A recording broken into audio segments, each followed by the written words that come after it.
Simba es un proyecto gratuito de promoción de la lectura. Ayúdanos a que nuestros libros lleguen a más gente compartiendo lecturas en las redes sociales. Si puedes y quieres, también puedes hacer una donación para mantener el proyecto y posibilitar que nuestra biblioteca siga creciendo. El cemater Vicente Blasco Ibáñez. Cuento el primer día que a Nelet le enviaron solo a la ciudad, su inteligencia de chicuelo torpe adivinó vagamente que iba a entrar en un nuevo período de su vida. Comenzaba a ser hombre.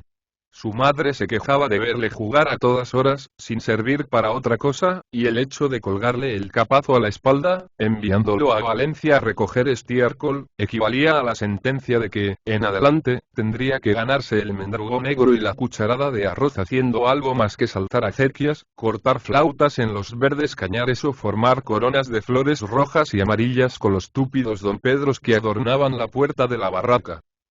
Las cosas iban mal.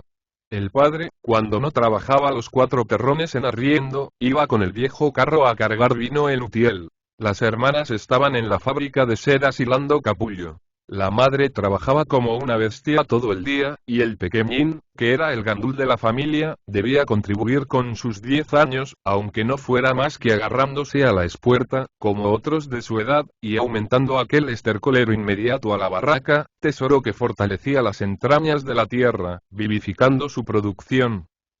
Salió de madrugada, cuando por entre las moreras y los olivos marcábase el día con resplandor de lejano incendio.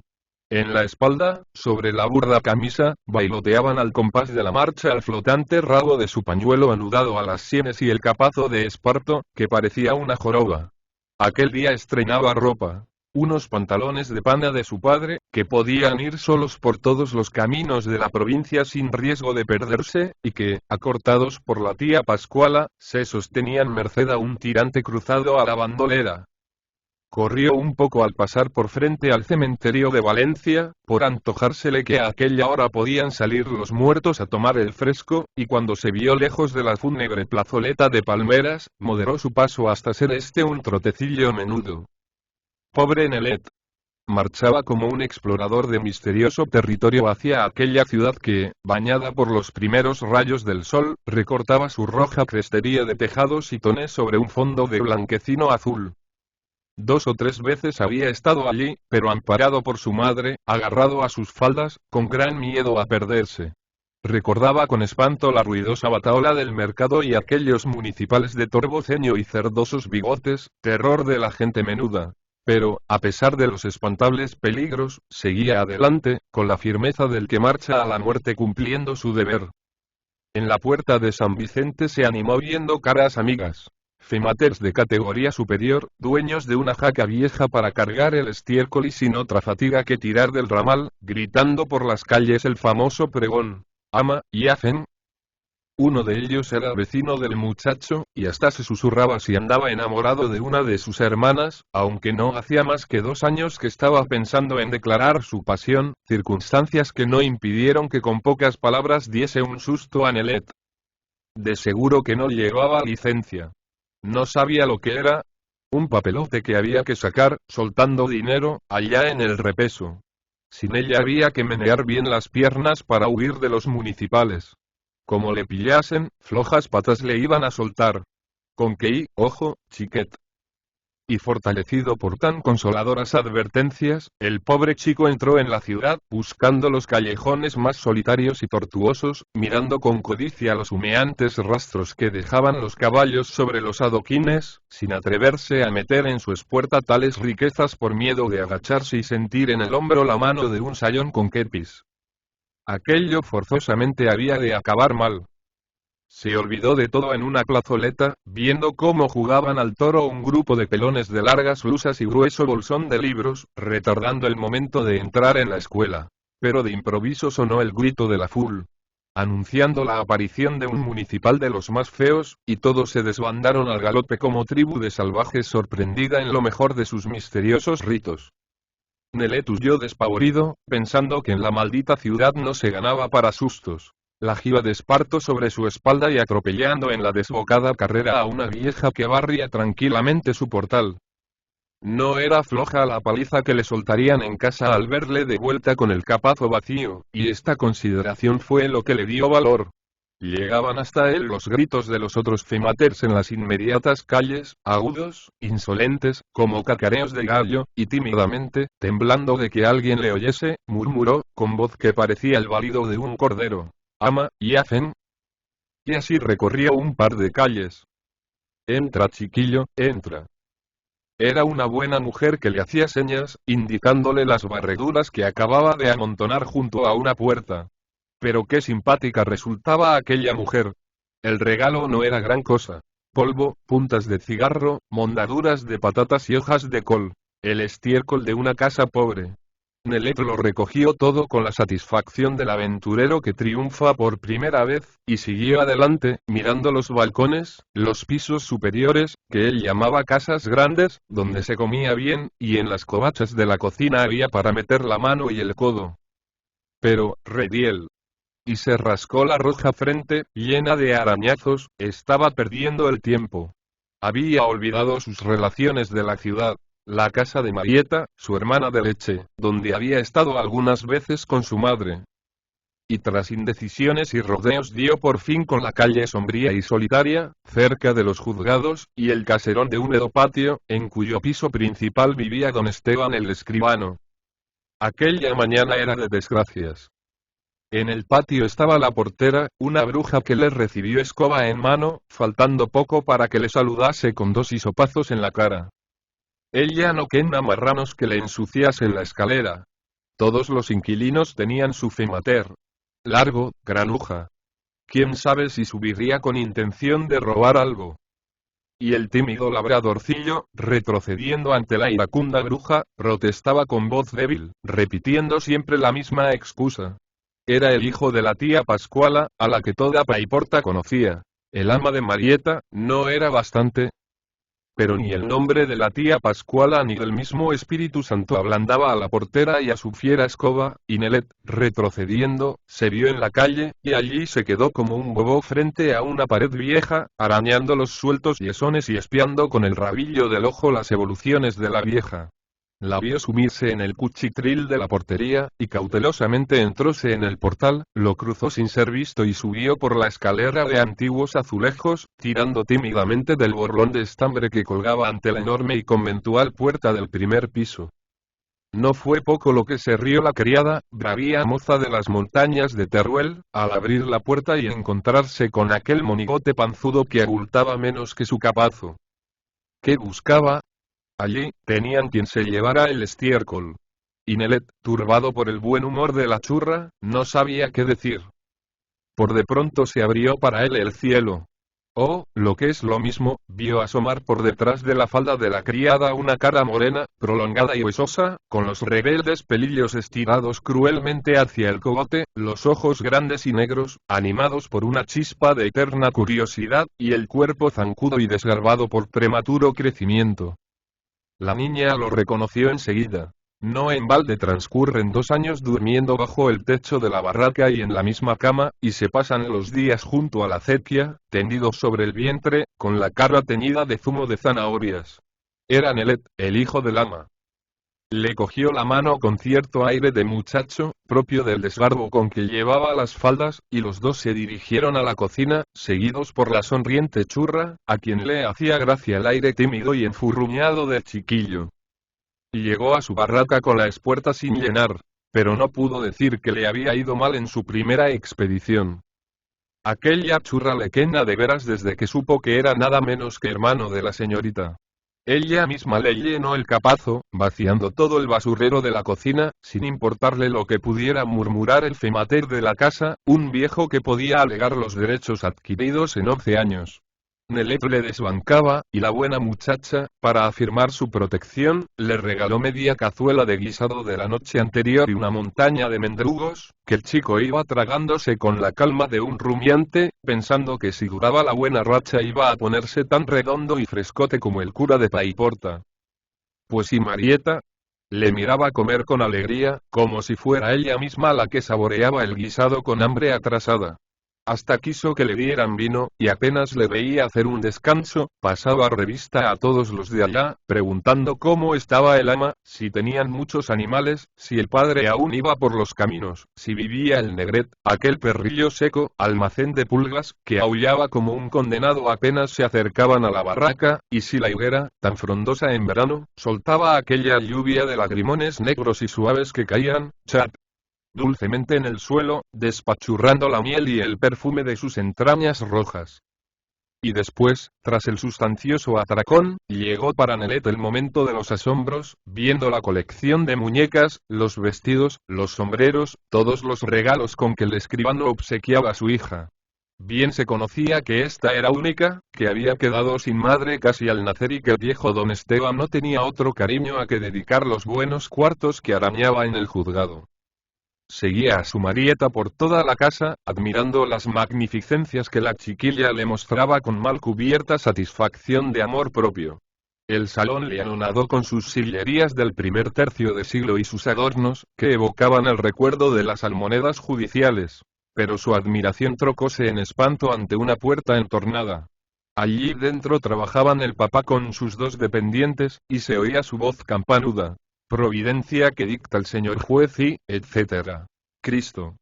Aquello asustaba a Nelet más que los municipales, y emprendió la vuelta hacia la cocina. En fin, que su primera visita le hizo experimentar la satisfacción del que se haya establecido y cuenta con clientela. Entraba por las mañanas en la ciudad, tomando al paso lo que buenamente encontraba, en las calles, y recto a aquel caserón, donde se colaba como si fuese un inquilino. La bruja de la portería se guardaba ahora su escoba, y hasta le protegía, recomendándolo a las criadas de los otros pisos, y en el principal tenía a la churra, que siempre encontraba en los rincones de la despensa algo sobrante, que antes era para los gatos y ahora se tragaba Nelet. ¡Qué mañanas aquellas! Llegaba cuando la casa estaba en el revoltijo del despertar.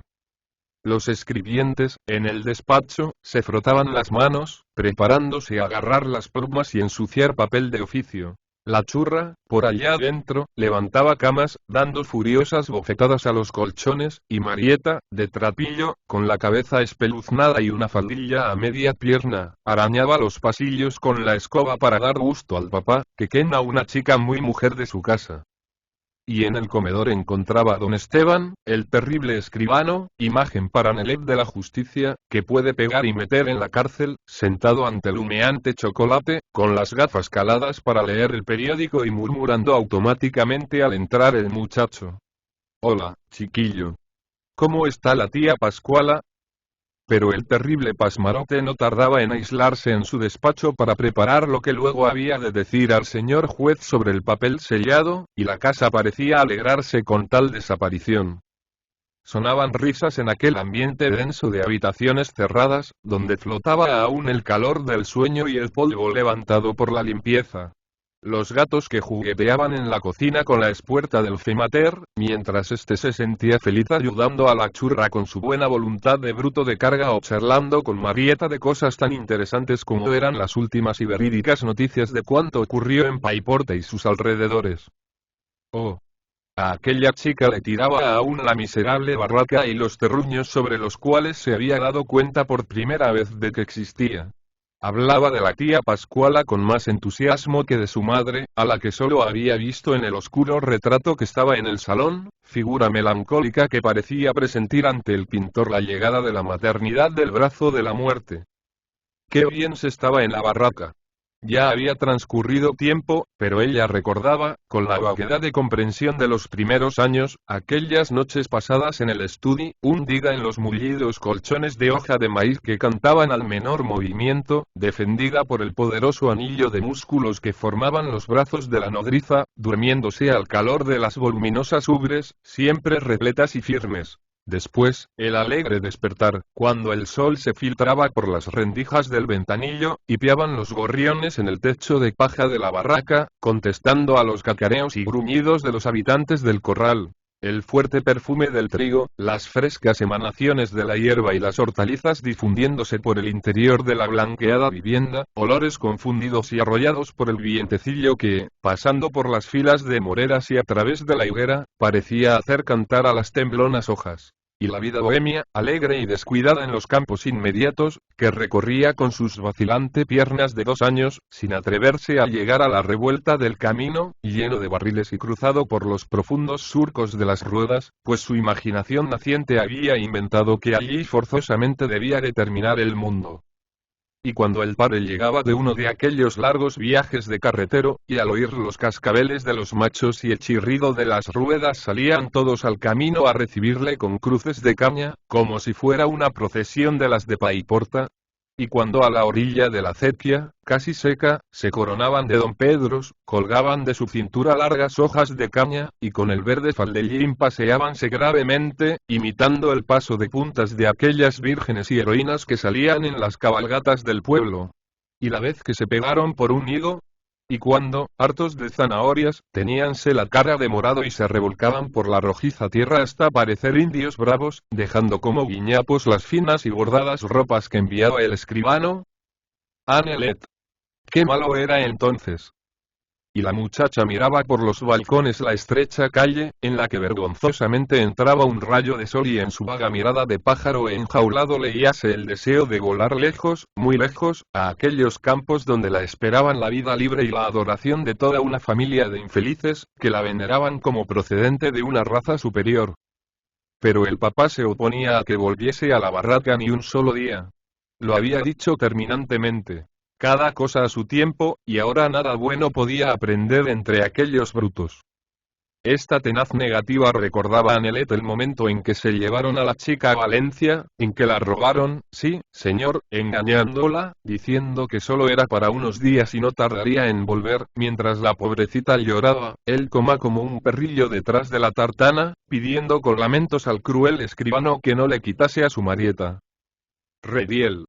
Si fuese ahora, que era ya casi un hombre y le plantaba una pedrada al más guapo y en esto sonaban las 10, salían los escribientes con sus badanas repletas de autos camino del juzgado, y el principal, al ver al femater, torcía el ceño.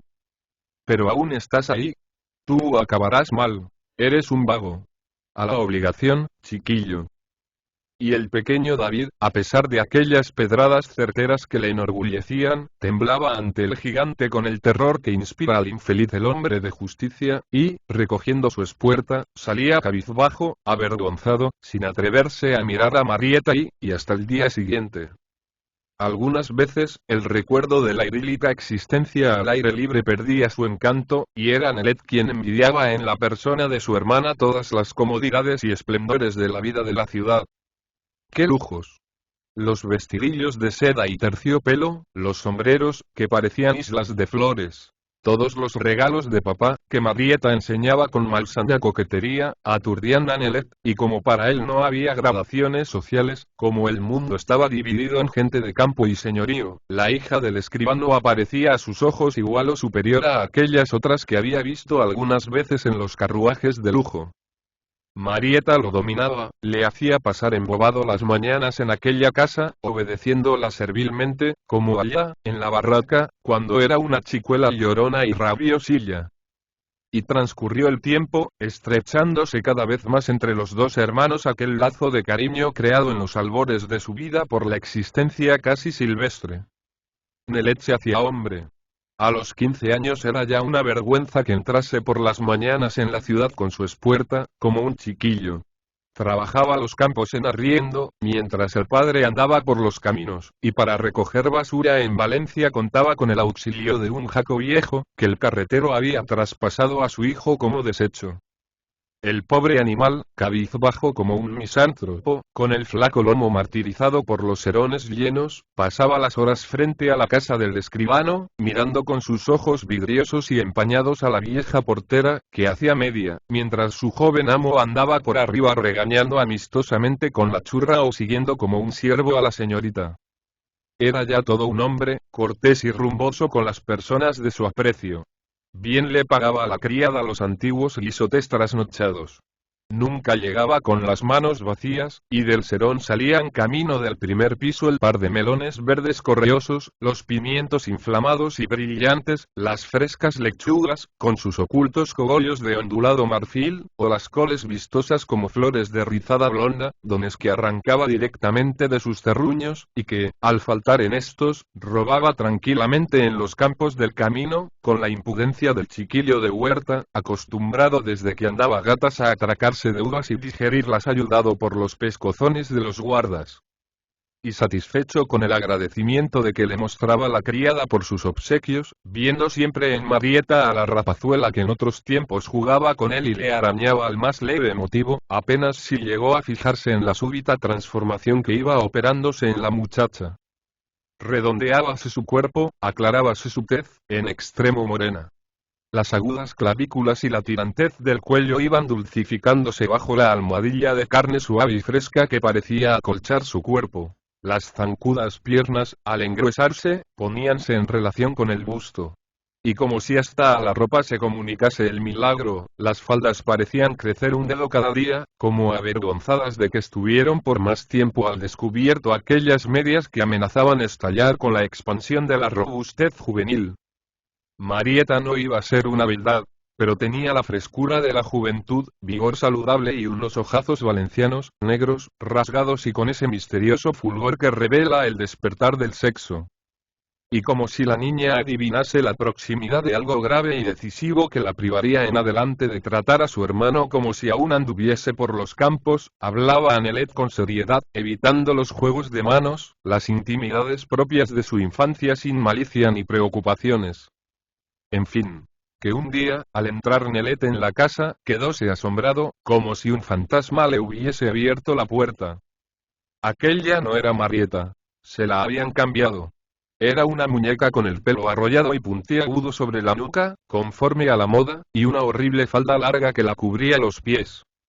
Parecía muy complacida de verse mujer, de haberse librado de la trenza suelta y la pierna al aire, signos de insignificancia infantil. Pero a él le faltó poco para llorar, para protestar a gritos, como en aquella tarde que coma tras la tartana suplicando al feroz escribano que no le quitase a la chiquita. Por segunda vez le arrebataban a su Marieta. Y después, horror da recordarlo. Aquella churra despiadada parecía complacerse en su dolor, haciéndole terribles advertencias. El señor se lo había dicho y ella lo repetía por encontrarlo muy justo y para evitarse reprimendas. Cada cual debía ponerse en su lugar. En adelante, nada de tuteos ni de marietas, y mucho de señorita María, que era el nombre de la única dueña de la casa. ¿Qué dirían las amiguitas al ver a Eufemate tratando tú por tú a la señorita?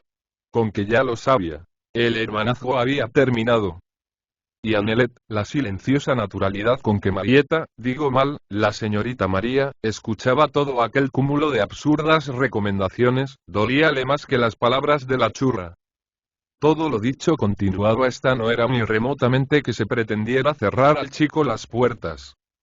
Ya sabía que lo consideraban como de casa y que toda la cocina era para él. Pero cada cual en su sitio, ¿estamos? No olvidando esto, podía volver cuando quisiera. Y volvió, Rediel. Pues no había de volver. Ir a Valencia y no entrar en aquel caserón cerca de los juzgados era un hecho que, por lo absurdo, no había pensado nunca que pudiera ocurrir.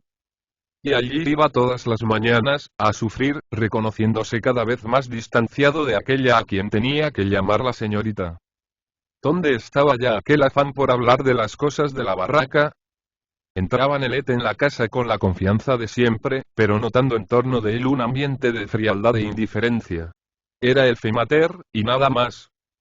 Algunas veces intentó resucitar en María el entusiasmo por la pasada vida, hablándole del ama y de su familia, que tanto la amaban. De aquella barraca en la que todos pensaban en ella. Pero la joven oíale con cierto malestar, como si le causara repugnancia la rusticidad de los de allá. A pobre Nelet. Decididamente le habían cambiado su Marieta. En aquella adorable muñeca no había nada que vibrase al recuerdo del pasado. Parecía que en su cabeza, al cubrirse con el peinado de mujer, se habían desvanecido todos los sueños de poesía campestre. Tenía el pobre muchacho que contentarse sosteniendo largas conversaciones con la churra, en aquella cocina a la que llegaba el tecleo monótono de la señorita, que estudiaba sus lecciones en el piano del salón. Aquellas escalas, incoherentes y pesadas, se le metían en el alma, conmoviéndole más que las melodías del órgano de la iglesia de Paiporta. Y, para colmo de sus penas, la criada no sabía hablar más que de don Aureliano, un personaje que preocupaba a Nelet y al que acabó por conocer deteniéndose un día en la puerta del despacho del escribano. Era un jovencillo pálido, rubio, enclenque, con lentes de oro y ademanes nerviosos. Un abogado recién salido de la universidad, que se preparaba con la práctica para ser habilitado de don Esteban, ansiosos de descanso, y que, al fin, acabaría por hacerse dueño del despacho. Y que parase ahí. Esto no lo decía el pobre Femater, pero lo pensaba con la confusión propia de su caletre. Aquel barbilindo, que tenía 5 o 6 años más que él, era una espina que llevaba clavada en el corazón. Deseoso de reconquistar el afecto de la señorita, Nelet multiplicaba sus obsequios con tanta rudeza como buena voluntad. El jamelgo llegaba muchas veces a Valencia con los serones llenos de frutas o frescas hortalizas. Los campos del camino temblaban al verle venir, temiendo su loca rapiña, su inmoderado afán de obsequiar, sin acordarse que hay dueños en el mundo y guardas que pueden pegar una paliza. Pero tanto sacrificio no merecía más que alguna automática sonrisa o un gracias. Como se da a cualquiera, y los regalos iban a la cocina, sin alcanzar otros elogios que los de la churra. En cambio, sobre la mesa del comedor, o en el salón, sobre el piano, todas las mañanas veía el pobre Nelet ramos de flores frescas recién traídas del mercado, que María aspiraba con pasión de mujer que despierta, como, si en vez de perfume de jardines, aspirase otro que llegaba más directamente a su corazón. Eran regalos del tal don Aureliano, de aquel danzarín, para quien resultaba ya estrecho el despacho, y con la pluma tras la oreja y fingiendo mil pretextos, se metía hasta en la cocina solo por ver un instante a María y cruzar una sonrisa. Y cómo se coloreaba el semblante de ella y, Cristo.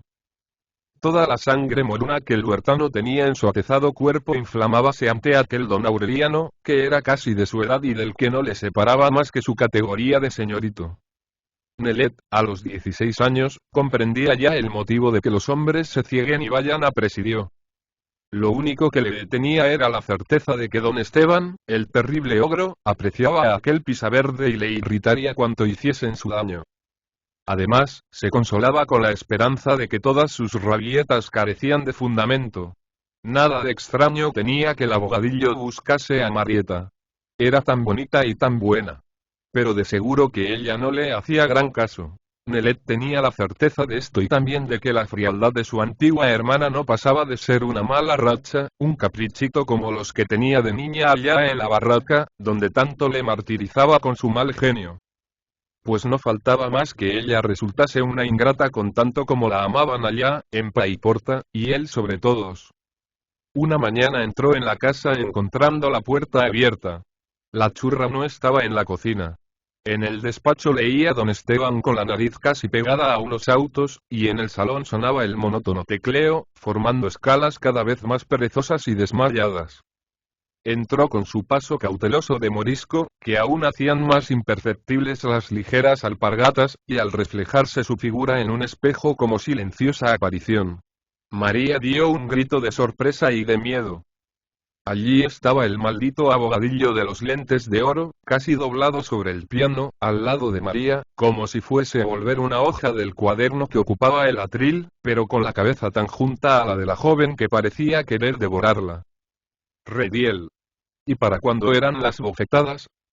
Y lo peor fue que María, aquella Marieta que un año antes le trataba a cachetes como traviesa y cariñosa hermana, aquella a la que nunca quiso comparar con su madre, temiendo que ésta resultase menos querida, lo miró fijamente en un relampagueo de odio y se puso en pie con el ademán de una señora bien segura de la sumisión de su siervo.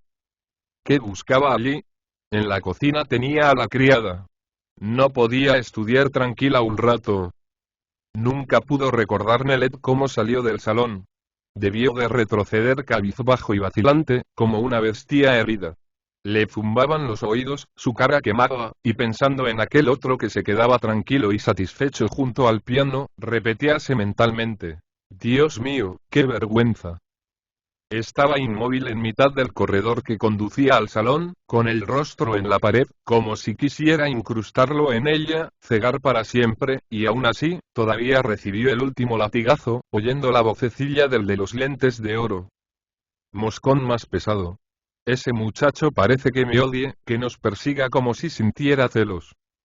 ¡Qué idea! Es el hijo de mi nodriza. Un infeliz, un bruto pero con buen corazón. Y, tras breve pausa, sonaron, amortiguados por los cortinajes, dos chasquidos leves y misteriosos, que los sintió Nelet como un par de puñaladas. Tal vez era el piano que crujía o la hoja del cuaderno que se doblaba. Pero el pobre muchacho, después de un instintivo impulso de correr hacia el salón con los puños cenados, huyó, dejando el capazo en la cocina como tarjeta de visita, y ya en la calle arreó su jaco, con los serones vacíos, que salió trotando camino de la barraca. Por tercera vez le robaban su marieta. Ya era bastante. Ahora solo tendría cariño para su madre. Para aquellos terruños que apenas arañados correspondían a su caricia, cubriéndose con manto verde terciopelo y regalándole el pan. No volvió más a Valencia. Odiaba a la ciudad porque ella estaba allí. Y como los fematers no pagan contribución directa, nadie se enteró de que en el gremio había una baja.